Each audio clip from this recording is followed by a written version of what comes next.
the presentation tonight because we want to give our complete focus not only to our speaker, but also to each other. And we want to be able to hear the questions.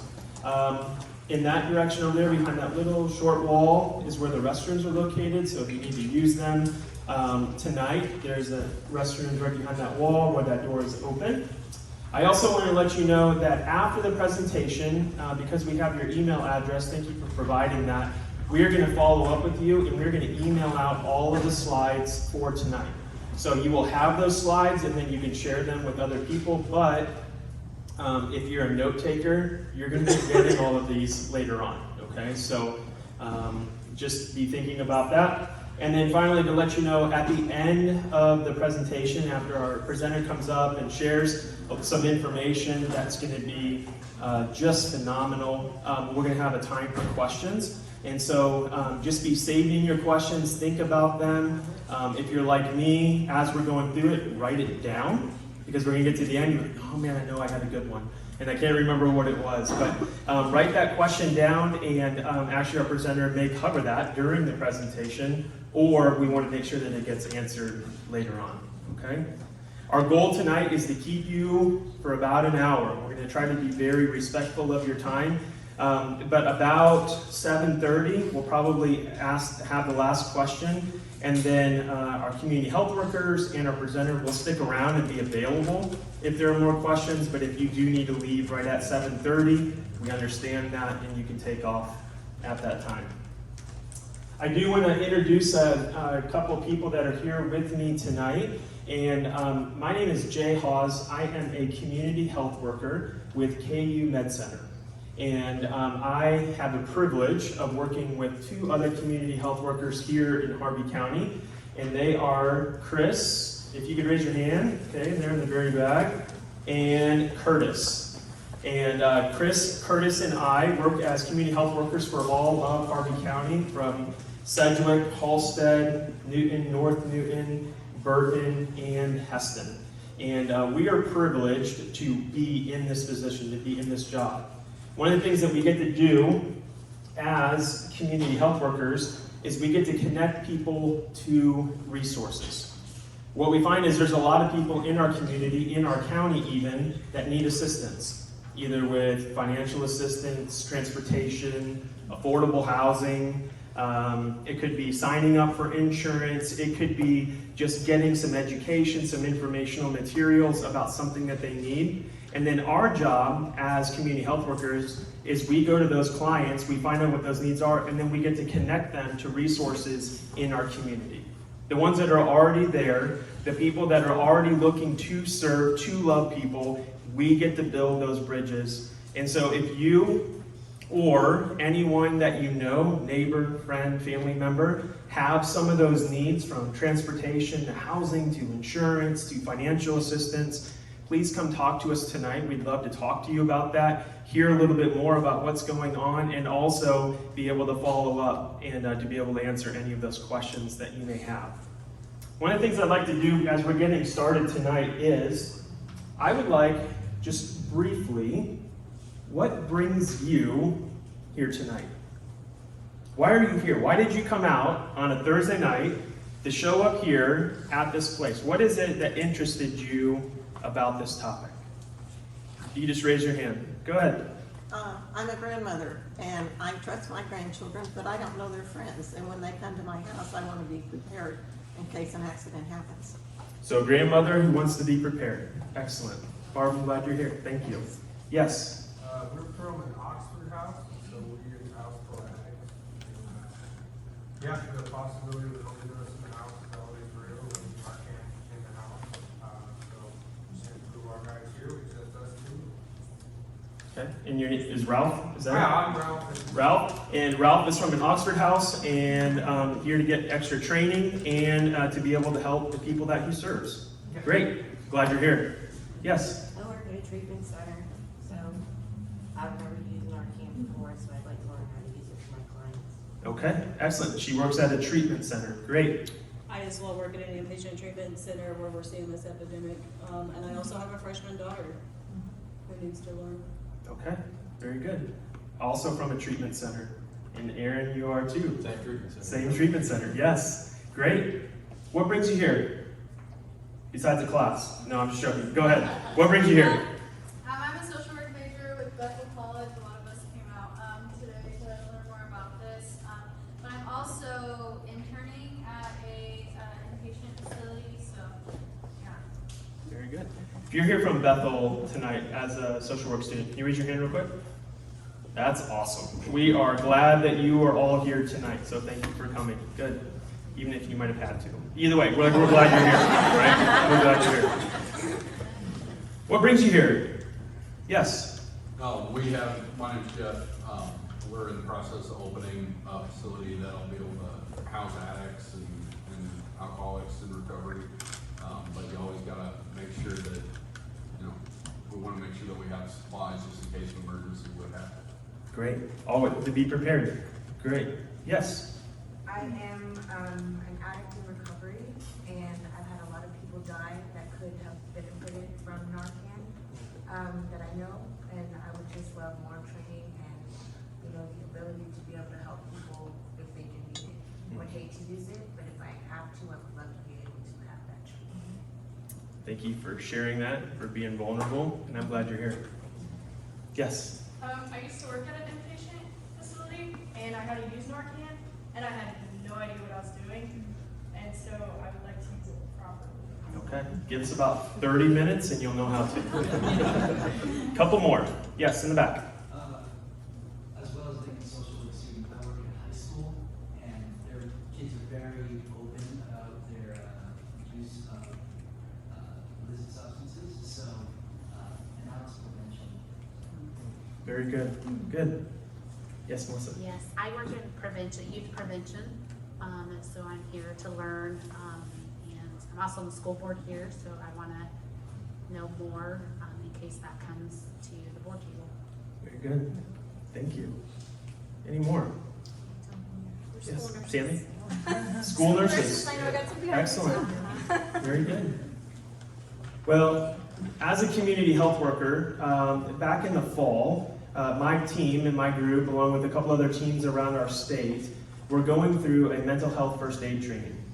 And as we were going through that, we began to see the prevalence of what is going on right now with fentanyl, and then also what's happening with the opioid overdoses, not only in our country, but in our state, in our county, and in our area. And so it began just this dialogue, just like, okay, what do we need to do? How do we need to learn? How do we begin not only to learn for ourselves, but how do we equip our community to be able to handle this? And then in November, we attended together with others in our community a fentanyl town hall right here at the Porch in November. And such great information was shared that night. And we said, okay, how do we continue this conversation? What do we continue to do in order to get this in front of our community so people are talking about, so people are learning together? And I want to tell you, for all of those of you that shared, thank you for telling us why you came tonight. Because that just makes us as a group understand a little bit more about what brings us here, but also as we go from here and we continue those conversations as a group. So thank you for doing that. Tonight, we have the privilege of learning from Seth. And I'm going to let Seth introduce himself. But Seth is a health educator over at Reno County with their health department. And he's going to be sharing with us tonight. And when we first started having these conversations about what does it look like to be offering some trainings and some Narcan distribution right here in Newton and also in Harvey County, we began to learn about each other, learn about our hearts for our community, and learn about serving each other. And so now, not only is he one of our trainers, but he's also a friend and a valued member of our community. So can we welcome Seth tonight?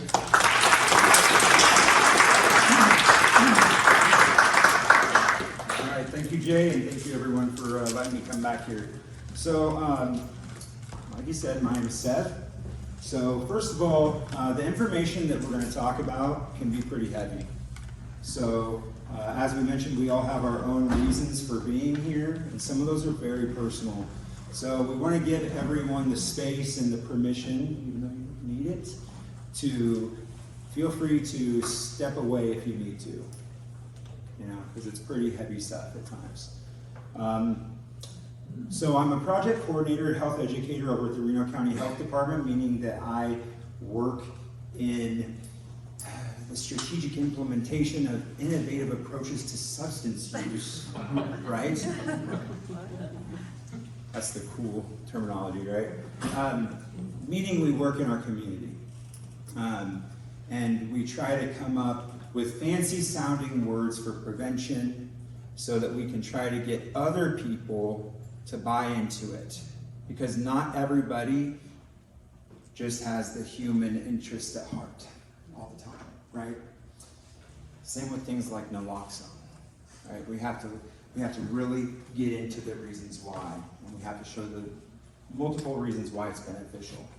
So aside from my professional capacity and the trainings and the reasons that I have for being qualified to do this, my most qualifying factor for this is I'm also a person in long-term recovery, and what that looks like to me is I haven't used a mind-altering substance since July 23rd of 2017.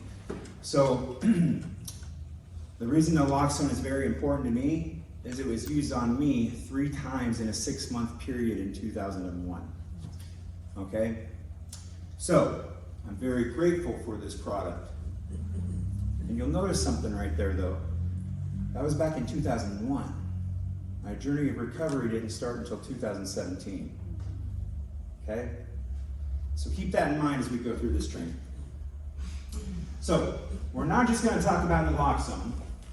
You might be wondering, why am I calling it naloxone instead of Narcan? We're going to educate you on that too. Oh, and you guys from the Oxford House? I'm also alumni from an Oxford House, so keep that up. We're going to talk about how to recognize a sign of an overdose so we know when to administer naloxone, okay? We've got to know all the pieces to this puzzle. So, first of all, we're going to get into why the need, why we need to know it, why it's so important. Let's get a little history lesson here. So, in 2017, there were 72,000 lives lost to opioid overdose in the United States of America. The reason that was so significant to the American government is because during the Vietnam conflict, there were between 58,000 and 72,000 American lives lost during a 10-year conflict, okay? And then, all of a sudden, in 2017, in 1 year, there were 72,000 American lives lost to opioid overdose. So what did the federal government do? They gave it a name, and they started spending money on it, okay? Flash forward to 2021, and we had almost 108,000. That says 107,000, but the total tally came closer to 108,000 overdose fatalities in a 12-month period. Now, 60% of those fatalities can be directly attributed to fentanyl or one of its various analogs, okay? Because there's a lot of different analogs of fentanyl. Now, a lot of people might say, oh, well, that is a coastal issue. That's in California. That's on the East Coast. It's not here in Kansas. Well, we watch the news. We hear it, right? Well, I like the statistics, okay? So, in Kansas in 2021, there were 680 overdose fatalities compared to the 476 in 2020. That's a 43% jump in 1 year. That made Kansas number 2 in the nation for increase in overdose fatalities. Okay? Not for overdoses overall, but for increases. The only other state that was higher than Kansas was Alaska. Okay? That's not a list we want to be at the top of. So, we did some digging with some of our data that we have available to us. In Harvey County, there were 139 overdoses. Now, those were non-fatal, and 11 naloxone administrations in 2021. Now, that's reported. And here's the thing. That was just with EMS reporting them, okay? So that's a very underreported number, okay? Because this is just through one reporting measure. Now, in Reno County, we have a different, we have several different reporting measures. We have a couple different agencies reporting, including our county coroner. So in 2022. And in 2022 in Reno County, we had 330 non-fatal, unfortunately 20 fatal, and 55 naloxone administrations. Now, that is with EMS and the county coroner reporting, okay? That's not the amount of individuals that are administering naloxone in their own homes and things like that and on the street. This is a dashboard that we created in Reno County to show complete transparency to our community with the program called OD Map. It's a private data tracking program to track overdoses, but we take that data and take it off of the map, so it's of course HIPAA compliant, and then we give it to our community in full transparency. So this is for 2022. This of course shows the main substances, that way our community can see it, and it allows us to tailor make our education pieces. Of course you see the main one is alcohol poisoning still. The danger with what we see in fentanyl is it's in so many different substances that it shows actually when it's the main one, it actually shows to be a very low number, right? But because it's because toxicology reports and things like that only happen when it's a fatal overdose, we're not able to test just non-fatal overdoses and things like that. But imagine what our fatalities would look like if we wouldn't have had that naloxone, right? So if you want to look at what our numbers look like since we started collecting the data, this is what it looks like. So we started collecting the data back in October of 2020, and that's what it looks like. 730 non-fatal overdoses, 145 naloxone administrations, and 53 fatalities there. The bright spot though is, if you take this down, in 2021 we had 29 fatalities. In 22, like we just saw in the last one, there were 20. We're one of the only counties in the state of Kansas right now that's showing a decrease in overdose fatalities. And a lot of that has to do with things like this right here, with the amount of community-based naloxone trainings and with the distributions that we do. So, like we talked about fentanyl, of course, this is one of the main culprits when we turn on the news. This is what we see about, right? The counterfeit pills. This one is the most common one we see in Kansas right now, the dirty 30s, right? So, as you can see in this picture, you would have to look at it pretty close and pretty long to actually tell the difference between an authentic one and a fake one. The Adderalls and the Xanax, they're not showing up as much in the state of Kansas, but they are showing up even more so in the neighboring states. So it's something still to be monitoring. The DEA just released new statistics the other day. It was, last year they said about 40% of seized pills were containing a lethal dose of fentanyl. Now it's 60%. So 6 out of 10 pills contain a potentially lethal dose of fentanyl. So what's a lethal dose of fentanyl look like? Right there. 2 milligrams. So what is fentanyl? So fentanyl is similar to morphine, but it's about 100 times more potent. And we talked about those different analogs of fentanyl, like carfentanil. Carfentanil is 1,000 times more potent than morphine. Now, we're not talking about the kind of fentanyl that you get in the hospital setting. We're talking about illicitly manufactured fentanyl. A lot of times that's coming from overseas, across the border, the southern border, or now, unfortunately, being manufactured here in the US as well. So it's not just that it's coming in across the borders, it's being manufactured right here in the United States as well. And as we know, with any substance that's not being made in a professional lab setting, it's not safe, right? So these illicit substances are unregulated, and when they're being put in those pills, they're not mixed in a very even manner, right?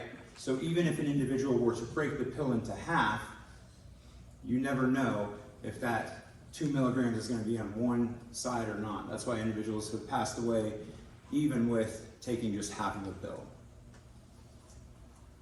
So now let's get into a little bit of the science about what happens in an opioid overdose, okay? So all of us have opioid receptors in our body, and they're shaped like bowls, okay? And opioids are like a ball that fits directly on that bowl, okay? And in proper pain management, which is super important to the healing process, an individual would take, let's say, a prescribed dose of a Norco or something after getting a tooth pulled. Take one of those, 1 or 2 of those opioids would fit over those receptors. Therefore, there would be less stress to the affected part of the body, and it would allow the body to heal in a proper manner. Wonderfully made, right? Science is amazing. Now, the downside of that is the body doesn't know the difference and know when to stop. So if an individual takes too many of those pain pills, or a substance that's extremely strong or extra potent, the same thing happens. Several of those opioids, those balls, start fitting over all of those receptors, and then it eventually tells the body to stop breathing. That's what happens in an opioid overdose, okay? So, now let's get into some of the signs of an opioid overdose. So first of all, many times an individual, when we think about that, you think of an overdose, you think of course, loss of consciousness, right? You think of someone who's unresponsive. Breathing that is slow, that's shallow, erratic, or has stopped. These two ones right here we're going to focus on because you want to think about the nuances, the differences that might happen. So for us light-skinned folks, our skin would turn blue or purplish. Now for a person of color, the skin is going to turn gray or ashen. Now the reason that that's important to differentiate is because you need to know what to look for. We've had individuals of color who have passed away at parties because individuals just have not known what to look for. And then in the investigation process, when asked why they didn't check on them, they've said, well, they weren't turning blue. So it's very important for us to know what to look for in these types of instances. So also the body can go very limp, fingernails and lips that have turned different colors, pulse that is slow, erratic, or not there at all. And here's one of the most important ones to think about and to be aware of when it comes to especially fentanyl. It's called the death rattle, okay? So it's a choking sound or a snore-like gurgling noise. Now, once you hear it, you'll never forget it. If you have heard it, you'll recognize it immediately, okay? So fentanyl is a depressant, right? It slows everything down, okay? That's going to be your body trying desperately to get that last breath, okay? And that's what you're going to hear, but it's extremely singular to a fentanyl overdose. Our EMS partners and individuals, people who use drugs, who have told us that that's extremely singular to fentanyl. I know at some of the administrations that I've been at, you never forget that sound, okay? In fact, we had an individual who was at a treatment center who went into an overdose, and they had just had this very same training. And that was the thing that made the individuals go get the Narcan right away, administer it, go into the training mode, save the individual's life. And it was that particular death rattle clue that gave away the overdose. There wasn't any other sign. So that's another thing to think about. You might see multiple signs, and you might see just one, okay? So it's really important to notice behaviors and be aware of the individual. So now let's get into naloxone, or Narcan. So what's the difference? Okay, so naloxone is the actual medication, okay? Narcan is just the brand, okay? And they have done a very good job of branding their product, okay? I mean, extremely. So naloxone is the opioid reversal drug that's been around since the 60s and 70s, right? They used to use it to bring individuals out of anesthesia. It's a first aid tool that saves lives all the time, has been for a long time.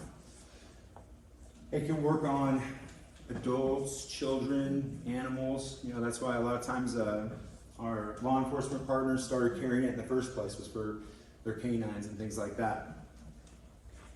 Now this is an important one right here. It does not cause harm to those not overdosing on opioids, meaning it's totally benign, okay?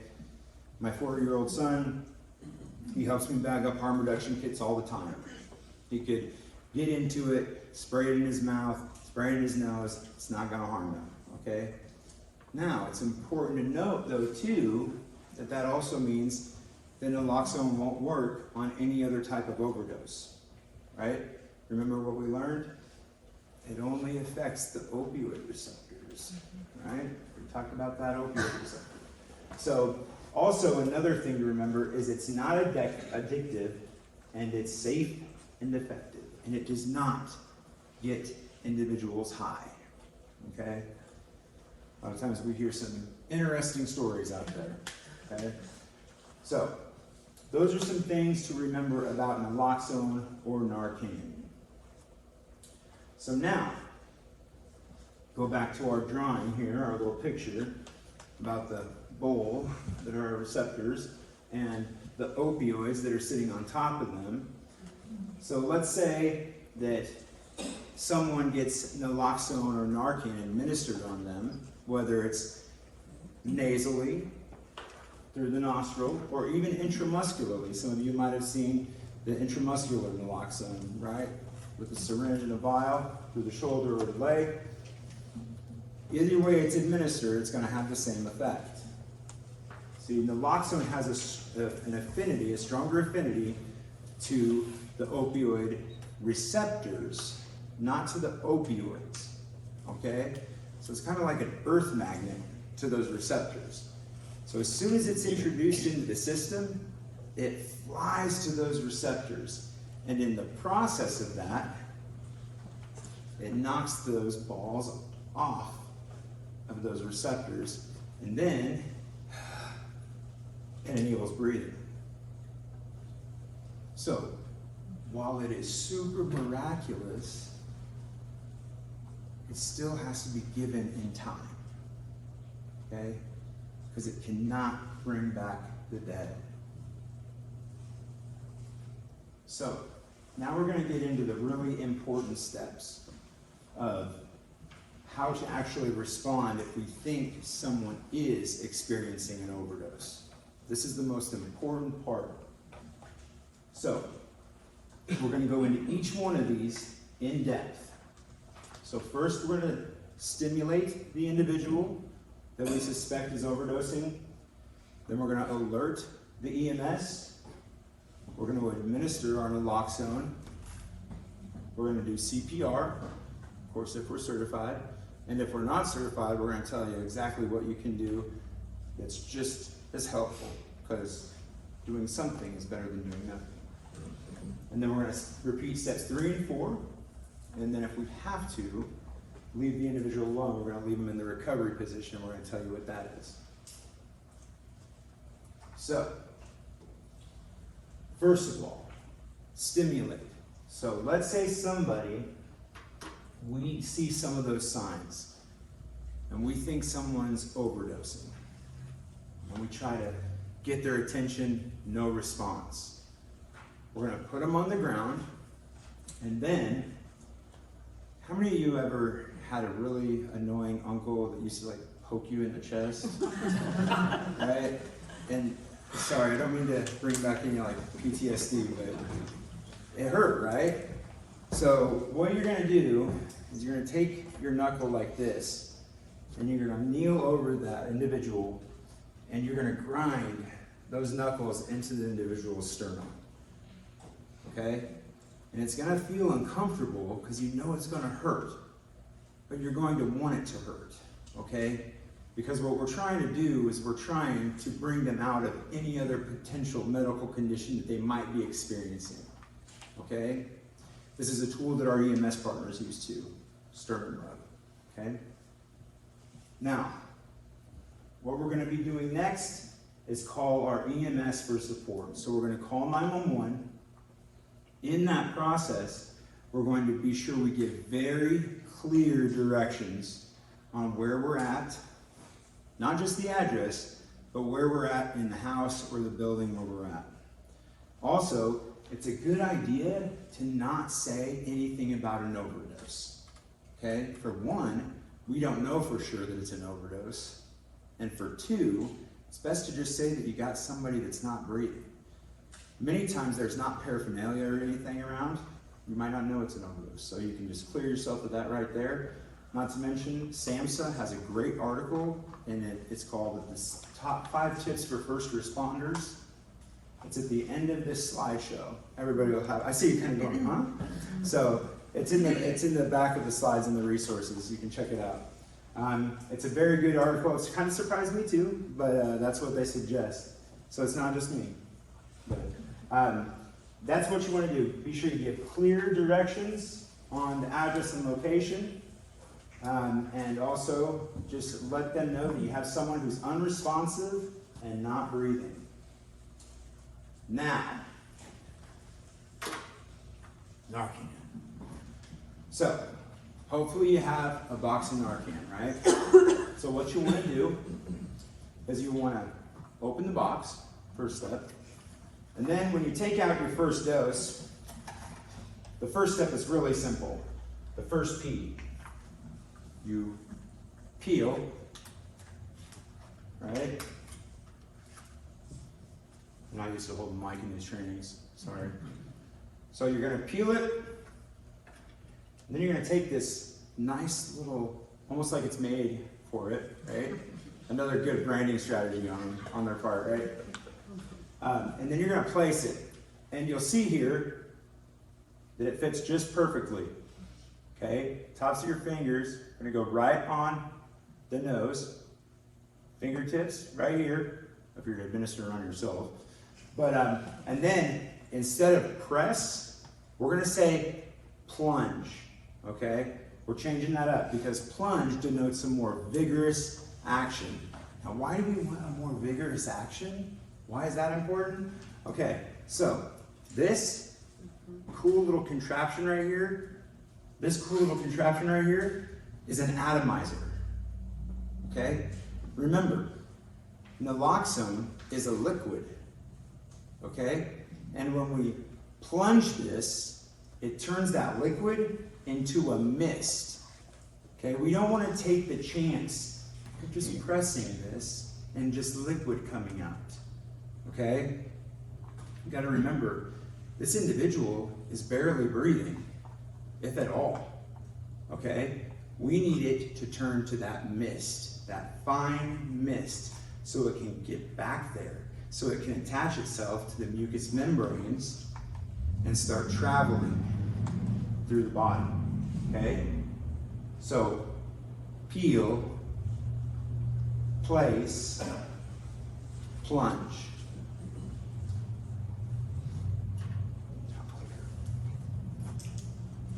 Okay, so next, giving the CPR. So how many individuals are trained in CPR here? Oh, see, this is great. a lot of times we give these trainings and a lot of individuals are not trained in CPR, right? So if you're trained in CPR after that first dose, because you're supposed to wait 2 minutes between doses, right? So fortunately, we have this step in here because when you're in an emergency situation, time goes really slow. So it's good we have this step to help us pass that time, right? So after the first dose of naloxone, we start CPR. Chest compressions, 100 beats per minute or...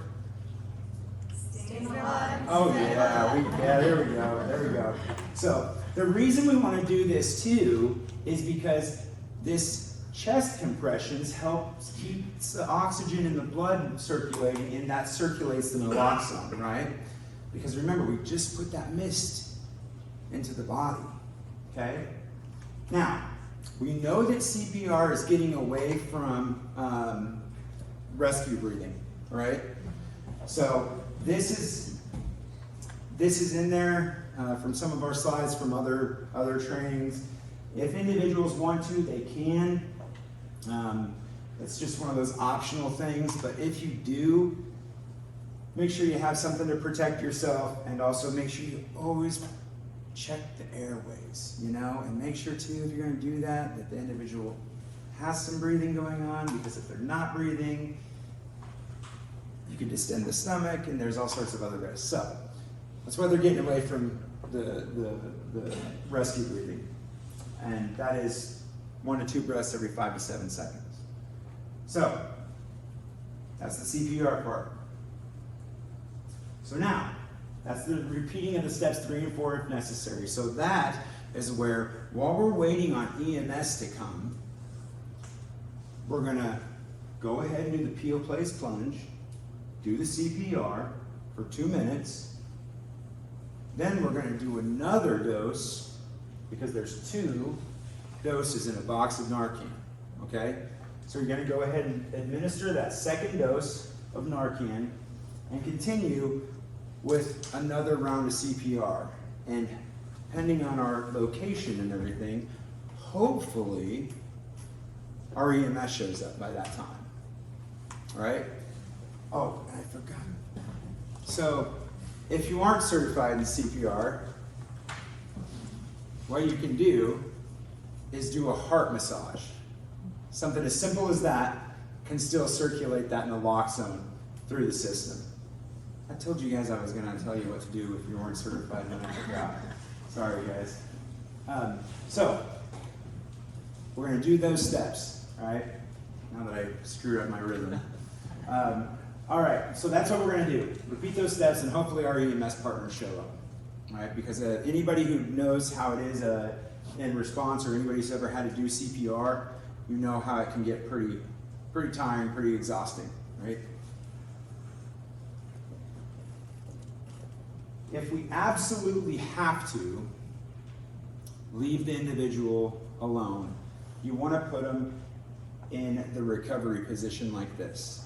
We would hate to go through all those life-saving measures to leave them on their back while you went to check the door or look for EMS, only to have them choke on their own vomit or something like that, okay? So recovery position is super important if you absolutely have to leave them alone and if they're breathing. So a lot of times, or as a review real quick, so stimulate the sternum rub, right? Remember the annoying uncle. Alert EMS, call 911. Someone isn't breathing, give clear directions. Administer naloxone, peel, place, and plunge. There we go. All right, CPR, 100 beats per minute, or there we go. All right, repeat steps 3 and 4 if necessary, or until our EMS partners arrive, and then of course the recovery position. Now a lot of times we hear some myths or we hear some stories about how if you give somebody Narcan, watch out because they're gonna come up swinging and they're gonna beat you up and they're gonna be so angry. And we hear that quite often, and I just remember from my personal experience, it wasn't like that. I remember being very sick, but I was definitely not in any capacity even able to be able to fight anymore. So what we did is we found some statistics on what happens after naloxone administrations. And so about 50% of administrations result in no negative side effects at all. But we do know, based off of what we learned about opioids and how they sit on those receptors, is that it does precipitate withdrawal, right? Because all of a sudden, those opioids are off of the receptors. And so for somebody who potentially has been using opioids for a long time, guess what? They're gonna be sick. I know I was, right? So, about 20% of individuals have anger or irritability, right? 19% experience dope sickness, 7% experience vomiting, 4% combative, 5% other. I don't know what that is. But the main thing to remember is this, right here. These initial reactions are medical, not criminal, okay? So it's kind of like after someone has a seizure. If you've ever witnessed someone come out of a seizure, very confused, scared, unsure, right? The same is true after someone has given, or after someone has been given Narcan, right? So it's also very important how we address an individual after they've been given Narcan. Try to be very consoling. If you ever have to do that, you can just let them know, hey, we had to give you Narcan, everything's gonna be all right, and just try to be consoling, right? It's very important, though, to always remember that no matter what the circumstance, to always call 911, okay? Because even though Narcan and naloxone saves an individual in that instance of an overdose, remember, those opioids still go back to those receptors, okay? And an individual can go back into an overdose, okay? So, it's very important to still get that medical condition, or medical attention. All right, so this is a slide that our partners at DECA have on theirs, and so we always put that on there about treatment resources and everything like that.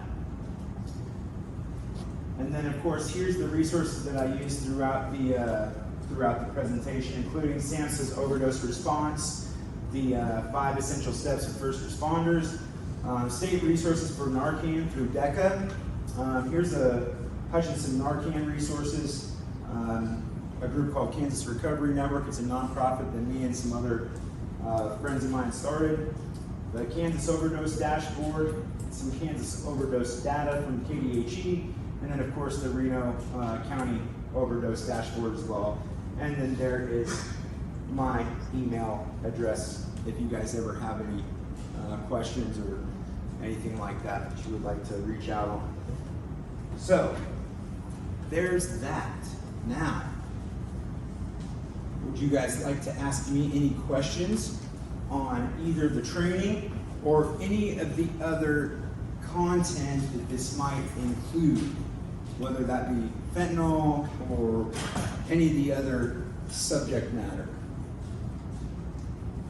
I'm not sure that I fully understand what plunge means.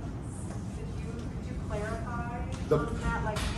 Like, does that mean like activating multiple times? What is that? Or plunging into the nose? Like, not quite clear. She's asking about the plunge. Just make sure that you're plunging it, okay? Because just make sure you're getting it, right? Can you explain? So push hard. Push hard. Push hard. Right? Okay. Yes. That's all. Thank you. Yeah, that's all. Go ahead. Hi, so I know about individuals who, get clean and sober from fentanyl, and it tends to take a long time to get into withdrawal. Does that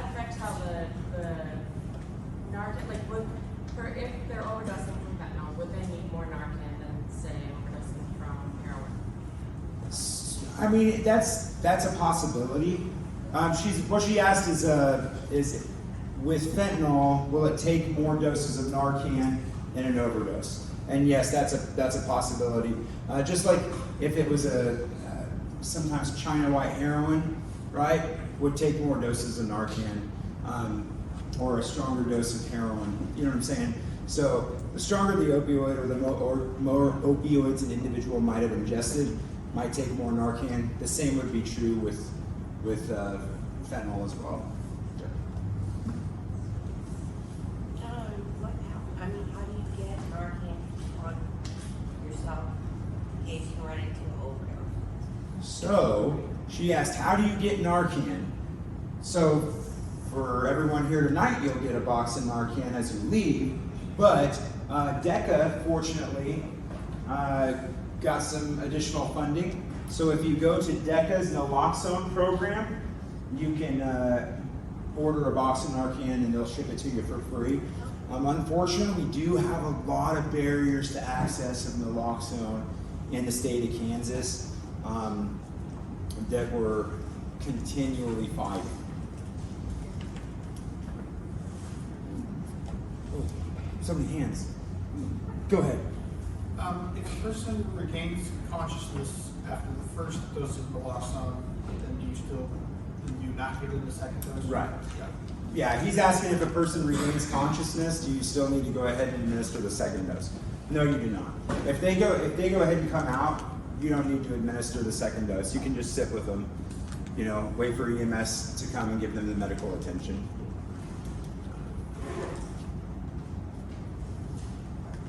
Just personally, where do you keep yours? Is it something that if I leave it in a hot car, it's going to be shorten the lifespan of it, or what's your recommendation? Very good question. He's asking about where to keep your Narcan, if you want to keep it on your person, does the temperature affect it and everything like that. So I keep mine with me where I go because I don't want to keep it in, especially in Kansas. I'm not so worried about the heat. What I'm worried about is it being frozen because it's a liquid, right? So if it's frozen, I'm not going to be able to plunge, right? So they are doing studies. They've done a lot of studies on it as far as the heating and cooling of it, and it actually doesn't reduce the efficiency of it and the effectiveness of it as much as they used to think. They're finding out it's a very resilient product, right? But it's still best to avoid sunlight and everything like that. And like any medication, it's best if you can keep it at room temperature. That's why I just keep it in somewhere that I keep on my person, you know. What do you do with expired Narcan? That's a good question. He's asking what they do with expired Narcan. So back in the day, it used to only come with 1 year expiration date, right? And then they extended it to 2, and now it's at 3, right? So hopefully, eventually, they're just going to say, okay, fine, let's do this for 7 years now. So there's a lot of agencies like in Ohio and everything like that that take expired naloxone and actually use it at their local agencies because they're getting hit so hard with the overdose epidemic that they're using it. But there have been studies on it to show that it's good for up to 7 years.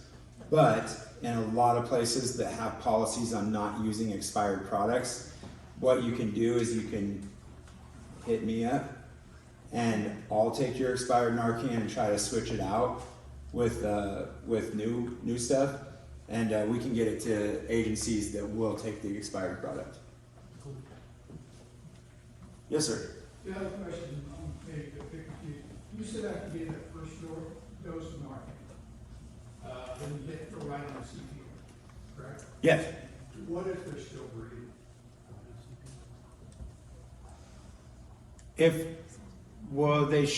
That's where you kind of determine if an individual's going into an overdose. According to that, you wouldn't need to. If they're breathing, you don't need to administer Narcan. That's why you would do the signs. if you're evaluating the individual for an overdose, you wouldn't need to use Narcan if they're not displaying the signs of an overdose. Any other questions? Where do you have your dashboard in Harvey County or In Reno County, it's okay, so that's not the. It's on the Reno County government website. There's a whole section of substance misuse, and it has our opioid needs assessment, the dashboard, and then a paper that we wrote on overdose trends in Reno County.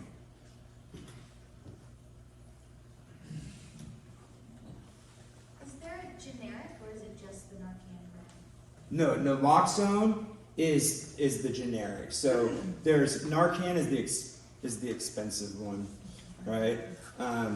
And that stuff without insurance is like $140 a box, right? Naloxone, like the vial with the syringe, I get that stuff for $20, right? So that's what we usually use in our street outreach programs, and we usually distribute to the individuals using substances.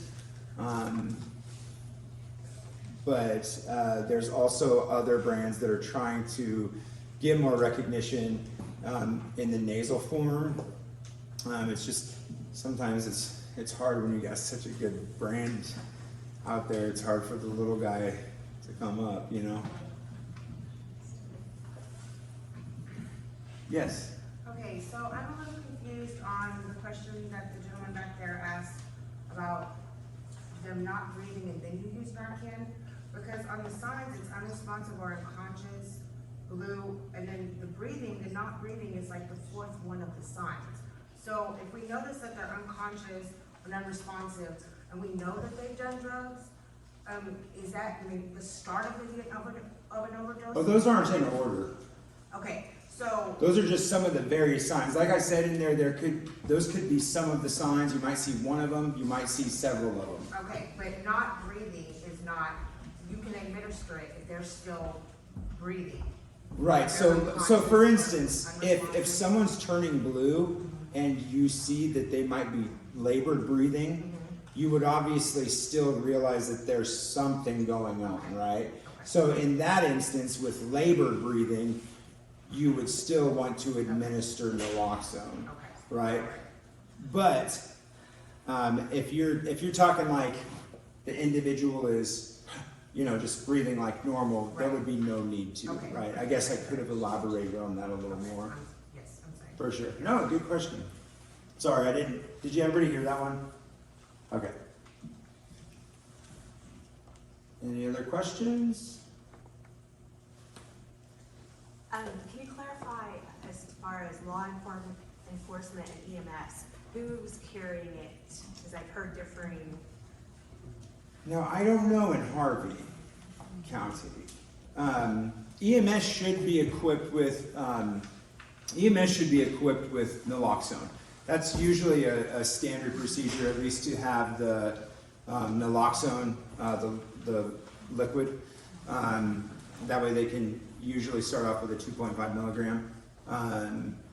As far as law enforcement, I mean, it was just 2 years ago that we got Hutch and Reno County Sheriff to carry it. You know what I mean? So sometimes we have to work really hard to get law enforcement to implement a policy and get that going.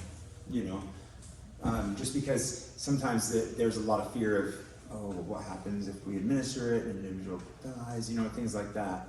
Some of the law enforcement are carrying on. Yeah, at the town hall, they said that here, at least here in town, all of the officers carry it. They started carrying it for themselves, and then found that they needed it carried. Very good. At least here in town. Yes, sir. A question, here we all are just typically Leslie, and we give this Narcan.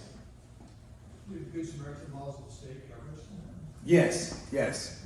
And he was asking about Good Samaritan laws. So there's a HB 2217 in the state of Kansas that covers, it's a Good Samaritan law, and also it's the naloxone bill here in the state of Kansas.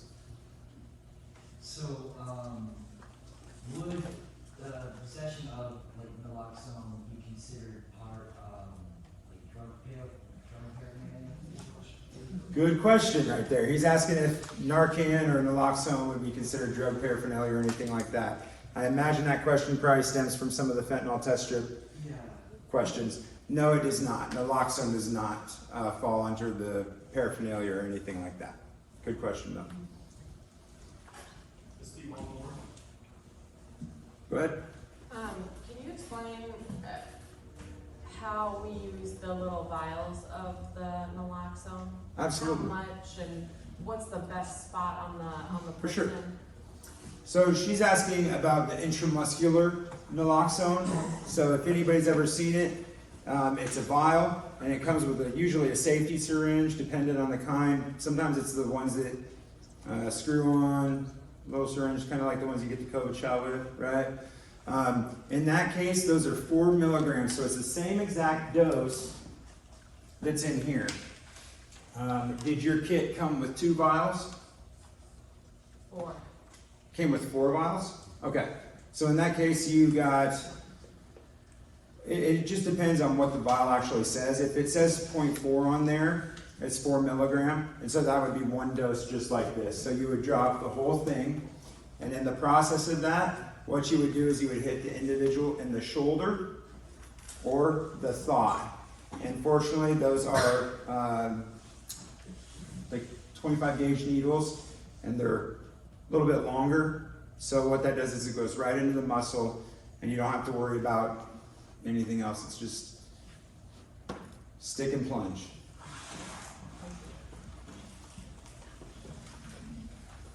Can I ask for clarification really quick? What does DECA stand for, and what does SAMHSA stand for? Now, DECA, that's a good question, because I know they're a treatment provider, but I don't know all the acronym. Okay. Right? But SAMHSA is the Substance Abuse Mental Health Services Administration. Got it. Thanks. Thank you. Those are great questions.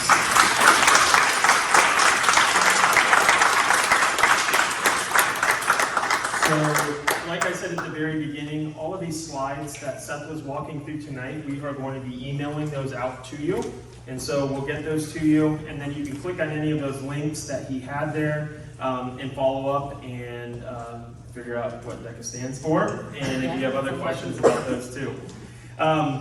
As well, I want to remind you that at the very back, that each of you, for attending tonight, the training, that you will receive a kit, and it has 2 doses of Narcan in it, and so make sure that you grab one of those when you leave. Back there at the table, Curtis, you want to raise your hand real high? Curtis will get them to you. And then also, back at that table, from DECA, oh, I wonder if it's on here. That's really cool. It's not. But DECA has made these little trifolds in their card, and it has all of the steps that Seth just walked us through on how to administer naloxone and Narcan. You can fold this up and you can slip it inside of the box, but you can also just have it on you as well, and it will walk you through and answer any questions that you may have. Okay, so make sure that you grab one of these and grab a kit of Narcan when you are leaving tonight. The only thing that we forgot to mention earlier, Seth, if for some reason that you receive one of the kits tonight and you have to administer Narcan, the goal is that you're educated, that you're trained, that you know how to use it, and you never have to.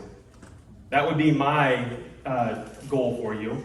But if you have to, I would ask you to do 2 things. Let us know. Because what we would want to do is we would want to track the fact that one of the kits from our trainings was used and administered, but also we want to replace that for you. And so we would want to make sure that you have Narcan with you. And so if you do have to use one of those kits, let us know. You can just email me. You'll have Seth's contact information as well, and you can get a hold of him, but we will make sure that we get that replaced for you, okay?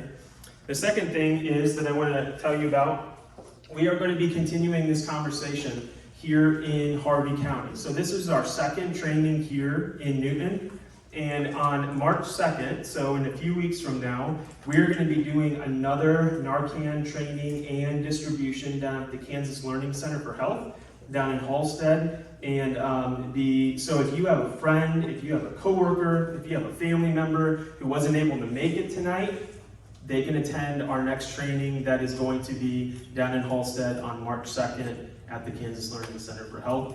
Actually, the registration is available now. You can register, you can come up, you can scan that QR code, and you can get registered for that event. And I'm looking forward to that one too. Seth will be around afterwards. Myself, the other community health workers, Chris and Curtis will be here too. But again, thank you so much for attending tonight. And be blessed.